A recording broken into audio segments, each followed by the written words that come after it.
अब यहाँ पर राजा परीक्षित ने प्रश्न किया, गुरुदेव अभी तो प्रभु के एक ही विवाह का हमने वर्णन सुना है, आगे विवाह किस प्रकार संपन्न हुए, हमें वह संपूर्ण वर्णन वृत्तांत से सुनाइए। सुखदेव जी कहते हैं, राजन जब भगवान द्वारका में रहने लगे, वहां एक सत्राजित नाम का व्यक्ति रहता था, भगवान सूर्य का शिष्य था। कहा महाराज भगवान की इतनी आराधना करी, सूर्य देव ने उसे एक मणि दी थी जिसका नाम है सामांतक मणि। क्या करती है? बोले प्रतिदिन 1.5 शेर सोना प्रदान करती है। एक समय सभा में बैठे थे, भगवान ने कही सत्राजित है, अरे तेरे पास इतनी महंगी कीमती मणि है, तुझको वैसे ही परेशानी, अच्छा बताओ कोई बढ़िया बढ़िया भारी सामान पहन के आके कथा में बैठ जाए, वो कथा सुने का बार बार भैया देखे, भैया कहीं ये सुने हो तो तवाली हाथ मार जा, बोलो राधे होवे कि नहीं बताओ। अभी तो कह सब ने पहने, संभाल के रखियो, ब्याह है भैया, बोलो राधे। पर होता है ना, अगर कोई ज्यादा भारी है तो आपको चिंता टेंशन में, इसलिए तो कहूं भैया पहनो पर कम पहनो, बढ़िया तुलसी की कंठी पहनो। का होगो? बोले कोई बगल में नहीं है, जा तो देख तुलसी पहन के बैठी, बोलो राधे। काम आ रहा है जिससे ना तो व्यक्ति पास में जीवन में आएगा और मरने के बाद यमदूत पास नहीं आएंगे। पर एक चीज और, किसी ने बढ़िया चंदन लगा लो, तुलसी की कंठी पहनी और बाहर निकले, क्या होएगा? बोले देखने वाली कहेगी देख बड़ी भक्तन बन रही, देख तो पहन के चल रही है। क्या करेगी आके घर में? मुझे बताओ। घर में आएगी और कहेगी भैया आज के बाद तो नहीं पहनू, लोग हंसते मुंह पे। अच्छा मुझे एक बात बताओ, जे हंसने वाली तुम्हारी कहाँ की व्यवस्था कर रहा है? जोर से बोल, पता कहाँ भेजने की व्यवस्था है? दक्षिण दिशा की ओर। क्या है? बोले नरक लोक। अब बताओ, इनकी बात में लग के निकाल दे और कभी चले गए, रजिस्ट्री तो कोई करा के आओ नहीं भैया, पक्की है 100 में जाऊं, 99 में धारण कर लूं, पर किसी को नहीं पता। एक पल की जिंदगानी, एक रोज सबको जाना, वर्षों की क्या मैं सौंदू, पल का नहीं ठिकाना। अब बताओ, जो हंसने वालों ने हंस दे तो मैंने निकाल दी, हो सके चल गए फिर जाने होता ही। इसलिए महाराज और एक चीज और बता दूं, भगवान का भक्त लोगों की बातों पर परेशान नहीं होता, और भाई तो आनंद आवे। जो राधा नाम नहीं बोले, बाकी जोर जा के जोर जोर से बोलो राधे राधे राधे। कितो चिड़े भैया चढ़ ले, मेरा मुंह है, मैं बोल रहा हूं तो क्या करना कर ले। ऐसे जो लोग रहते हैं इनके सामने तो और विशेष करके जाओ। और एक बात समझ लेना, कभी भी तुलसी की कंठी पहनने में शर्म मत करना, क्योंकि शर्म करी तो फिर समझ लेना भगवान के धाम भी नहीं जाना। हमारा श्रृंगार है, आपको बताएं, सनातनी किसको कहे हैं? जिसके माथे पर चंदन होना चाहिए, गले में तुलसी की कंठी होना चाहिए, हमारा श्रृंगार है। और एक चीज शास्त्रों में वर्णन है, अगर तिलक धारण नहीं करते क्या होता है? बोले भैया ऐसे व्यक्ति का मुंह देखने पर हमें चांडाल का मुंह देखने का दोष लगता है। इसलिए जब भी घर से निकलो भगवान को प्रणाम करो, विश्वभान किशोरी को प्रणाम करो और अपने माथे पे चंदन धारण करो। तो यह महाराज सत्राजित को कहा, सत्राजित ने मना कर दिया। बताओ कोई सोने की बात आ जाए तो वह कथा छोड़ के चली जाए, भैया मैं तो चली घर, बोलो राधे।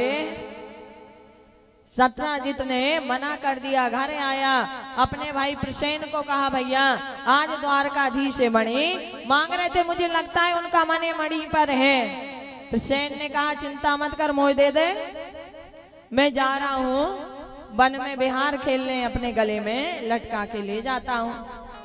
चला महाराज रास्ते में एक बाघ से सिंह से सामना हुआ, सिंह ने प्रसेन को मार दिया, मणि ले ली। अब सिंह का सामना हुआ है जामवंत जी से, जामवंत जी ने सिंह को हराया और मणि ले गए अपनी गुफा में। जामवंत कौन है? भगवान के परम प्रिय भक्त। का महाराज प्रसेन लौट के नहीं आओ, हफ्ता 2 हफ्ता। अब सत्राजित के मन में एक ही बात खटक रही है, हो ना हो द्वारकाधीश ने प्रसेन को मरवा दिया और वो मणि ले ली। अब देखो बढ़िया सो भारी सामान, कोई सोने का चांदी का या जो भी है महंगा, 4 बैठो, 4 के बीच में भाई बताओ भैया मैं तो इतने को लेके आई, मैं इतने को लेके आया, और वो गुम जाका हुए बताओ। जो बैठे थे ना घंटी भाई भजे, कौन कौन थे बताओ? मंदिर में कौन कौन मिली थी? आज जल चढ़ाने गए थे। अरे भैया बात ही ऐसो लगे किसी ना किसी वजह से उन नहीं ले गई, चाहे बेचारी इनको पता ही नहीं हो। बोलो राधे। ये भी मुसीबत है, जैसे देख के करा करो ऐसे करो। अब महाराज सारे द्वारका में, अब देखो एक चीज तो ये कि द्वारकाधीश से कैसे बोले कि आपने प्रसेन को मरवा दिया, पर जो अपनों खास हो गए वैसे बोले नहीं। खास कौन? बोले पत्नी। अब प्रसेन के मरने की बात सत्राजित ने कहा, मोए ऐसो लागे द्वारकाधीश ने प्रसेन को मरवा दिया और मणि ले ली। कौन को कहा? बोले भैया पत्नी को कहा है। कहा देख तू मेरी खास है, अपनी है। अब जब बात मैं कोई से और से कह नहीं सकूं, पर तू कोई से कही है मत। अब बताओ मेरी पत्नी की कोई खास होगी कि नहीं? भैया ऐसो तो भाव नहीं जीवन में कि एक दूजे के कोई खास न बैठे हो। और एक चीज जो बात मना करो बताने की, देख तेरे सामने ये बात हुई, उसको पता नहीं चलना चाहिए। अगर रात होगी तो वह रात भर नींद नहीं आएगी, कब बुनसारो होवा के घर पहुंचू जब बात बता के आऊं। होवे कि नहीं बताओ? तो यह महाराज पत्नी ने अपनी सहेली से कहा और सहेली ने आगे अपनी सहेली से कहा। करते करते पूरे द्वारका में बात फैल गई और बात एक ही चल रही है कि तू मेरी खास है, तेरी से मैंने तो है बता दई, कोई ये बताइयो मत। भगवान के पास जब ये बात आई, भगवान ने अपने मुख्य सहयोगी लिए, सैनिक के लिए और चले मणि ढूंढने। कहा सिंह के बाघ के पांव के चिन्ह देखते देखते भगवान आगे बढ़े। अब आगे बढ़े, एक जगह सिंह दिखा, उसके आगे एक गुफा है। भगवान ने गुफा में प्रवेश किया, पर यहाँ द्वारका वासियों को बोल दिया, देखो भैया अगर मैं 15 दिन लौट के ना आऊं तो आप इस गुफा के मुख पे बड़ा पत्थर देना और वापस घर चले जाना द्वारका। अब भगवान तो गए अंदर गए तो कहा भयो, बोले जामवंती जी की पुत्री अपने हाथ में वह मणि लेकर खेल रही है, पूरी गुफा चकाचौंध हो रही है। अब महाराज भगवान कन्या की तरफ बढ़े तो यहाँ पर वो जोर से चिल्लाई, पिताजी ना जाने कौन आ गया, बचाइए। जामवंती जी आए और जामवंती जी आकर भगवान से मल्ल युद्ध करने लगे। युद्ध चला है 27-28 दिन, पर द्वारका वासियों का बोलो तो मात्र 15 दिन। 15 दिन में द्वारका वासियों ने दियो पत्थर और लौट कर आ गए द्वारका। और द्वारका आकर यहाँ मैया देवकी बाबा वसुदेव को कह दिया कि अब कृष्ण वापस से नहीं आएंगे। यहाँ मैया रोने लगी। क्या हुआ? बोले गर्गाचार्य जी कुलगुरु है ना यादवों के, गर्गाचार्य जी ने कहा देवकी वसुदेव को, अच्छा बताओ देवी पुराण आप सबने सुनी होगी। देवी पुराण में सबसे पहले ये महत्तम की कथा है भगवान की सामान तक है मणि की, क्योंकि जगदम्बा मैया का अगर किसी ने पहले अनुष्ठान कराया है तो भगवान कृष्ण सुरक्षित द्वारका आ जाए, इस निमित्त मैया देवकी और बाबा वसुदेव जी ने कराया। ये महात्म की कथा है देवी भागवत की, सामांतक मणि की। अब महाराज यहां जामवंत जी को कहा था। अब देखो भगवान जामवंत जी से क्यों लड़ रहे, पहले तो ये बताओ। परम भक्त भैया फिर भी लड़े जा रहे हैं, क्यों? क्योंकि राम अवतार में जामवंत जी ने सलाह दी थी, लड़ाई नहीं करी थी। जब रावण को पूरे परिवार को समाप्त कर दिया, वैकुंठ भेज दिया, जामवंत जी कहते प्रभु मेरा बल तो मेरे पास रह गया और तीन चीज धन बल और नदी एक स्थान पर नहीं रुकना चाहिए। अगर रुकेंगे तो क्या होगा? बोले कल्याण नहीं होगा। भगवान ने कहा जामवंत जब मैं यदुवंश में अवतार लूंगा द्वापर युग में, तब स्वयं ही आपसे मल्ल युद्ध करूंगा। अब महाराज जब रीढ़ की हड्डी टूट जाए समझ लेना मेरा अवतार हो गया। अब यहाँ भगवान ने जैसे ही रीढ़ की हड्डी पर घूसा मारा, रीढ़ की हड्डी टूटे, जामवंत चरणों में गिर गए। प्रभु मैं समझ गया आपका अवतार हो गया। प्रार्थना करी प्रभु मैंने मुरली वाले के दर्शन कर लिए, अब मुझे मेरे आराध्य धनुष वाले के दर्शन करना है। आज प्रेम के बस का महाराज भगवान मुरली वाले से धनुष वाले बन गए। बोलिए राजा रामचंद्र की। अब देखो राम जी कथा में आ गए तो क्या करना है बताओ मैं? क्या करेंगे? राम जी आएंगे तो क्या करेंगे बताओ? जब मंदिर बना था क्या क्या किया था? बोले भैया दीपक भी लगाए थे, रंगोली भी डाली थी और आनंद भी मनाया था। अच्छा बताओ मेरे राम जी से कौन कौन प्रेम करो? करो पक्का? अब वो तुम्हें अब भी दिख जाएगा कौन कौन करो भैया। अब जो करो जिन जिन हाथ उठाए थे नहीं हो उनको क्या करना है? बोले खुद को उठना है। अभी पता पड़ जाएगा कि कितने मेरे राम से प्रेम करे। तो आइए बड़े भाव से प्रेम से बोले कृष्ण कन्हैया लाल की जय हो। ओ राम आएंगे आएंगे राम आएंगे,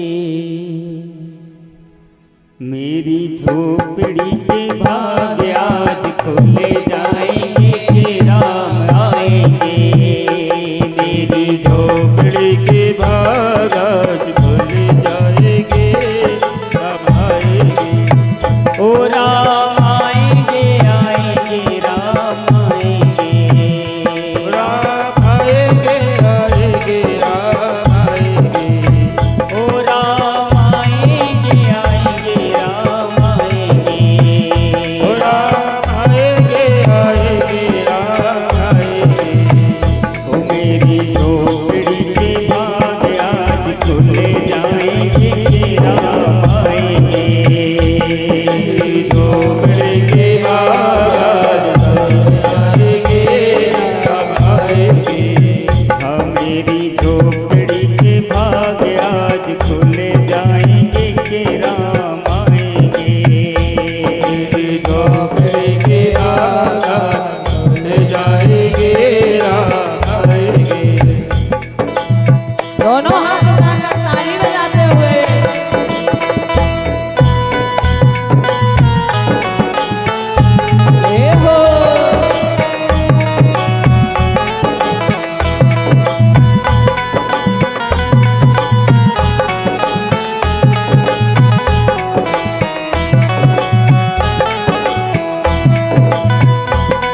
मेरी घर में बनाओगी। मेरे जन्मों के सारे दुख मिट जाएंगे राम आएंगे। मेरे जन्मों के सारे राज खुल जाएंगे राम आएंगे। हे हो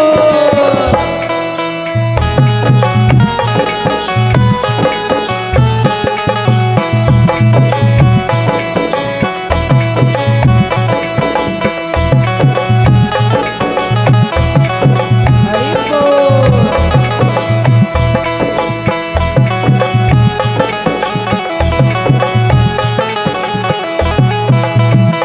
राम आएंगे तो झूला झूलाऊंगी। राम आएंगे तो झूला झूलाऊंगी। मीठे मीठे उनको भजन सुनाऊंगी। मीठे मीठे उनको भजन सुनाऊंगी। ओ मेरे जन्मों के सारे पाप कट जाएंगे राम आएंगे। मेरे जन्मों के सारे पाप बन जाएंगे राम आएंगे। ओ मेरी झोपड़ी के भाग्य आज खुल जाएंगे राम आएंगे।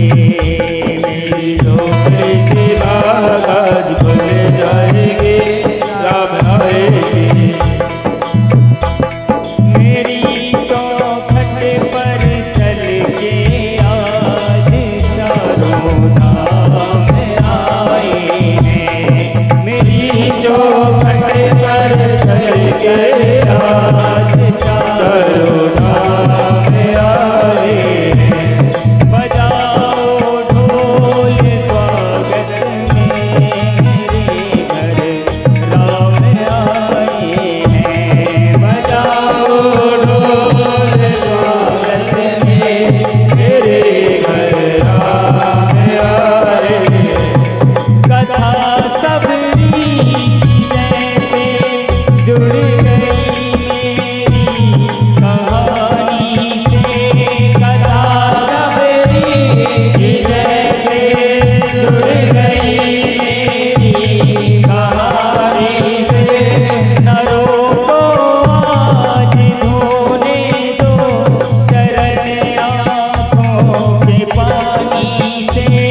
नरों को आज धोने दो चरण आँखों के पानी से। बहुत खुश हैं मेरे आंसू प्रभु के काम आए हैं। बजाओ ढोल स्वागत में मेरे घर राम आए हैं। मेरी चौखट पर चल कर आज चारों धाम आए हैं। बोलिए राजा रामचंद्र की। जय हो। जी ने प्रार्थना करी, प्रभु आपकी क्या सेवा करूं। भगवान कहते जाम बनते कुछ सेवा नहीं कराने। जो मणि आपकी पुत्री के हाथ में है वो मणि मुझे वापस करा दीजिए, क्योंकि इसी मणि के कारण मुझे चोरी का इंजाम लगा है। जामवंत जी हाथ जोड़ के ठाड़े हो गए, प्रभु मणि तो हम आपको दे दें, पर ये हमने अपनी बेटी को दे दी, और जो धन पुत्री को दे दिया जाता है उसको वापस से नहीं लिया जाता, नहीं तो बहुत पाप लगता है। कहा नाथ, अगर आपको ये मणि चाहिए तो आप मेरी पुत्री से विवाह कर लीजिए, दहेज में मणि ले जाइए। भगवान ने कहा जामवंत अभी ये करके घर आई हुई हूँ। जामवंत जी ने कहा प्रभु इस बार आपने एक का तो प्रण नहीं लिया, इस बार तो आपके अनेक विवाह होंगे। अब भगवान जामवती को लेकर अयोध्या का महाराज द्वारका पुरी आए, और द्वारकापुरी आकर सबसे पहले सत्राजित को बुलाया और सत्राजित को वो मणि वापिस कर दी। यहाँ प्रभु ने जामवती के साथ विवाह किया तो दूजा विवाह हुआ है जामवंत की पुत्री जामवती के साथ। जब सत्राजित ने देखा मैंने द्वारकाधीश को बेवजह ही चोरी का इंजाम लगाया। देखो जीवन में कभी कभी ऐसा मौका आए तो देखना मन बड़ा व्यथित होता है कि बेचारे को पता ही नहीं था और हमने उसके ऊपर सारा मढ़ दिया कि तू नहीं किया है। इसलिए भैया अगर कोई कार्य है, कोई बात है, सोच समझ के जीवन में 10 बार सोचो, उसके बाद उसको करो। क्योंकि कभी कभी ऐसा होता है सामने वाला हमको जो बोलता है हम उस पर विश्वास कर लेते, हो सकता है वो झूठ बोल रहा हो। क्योंकि इतने बातों में नहीं लगना कि हमारा जीवन ही खराब हो जाए। अब देखो एक कथाएं आती है यहाँ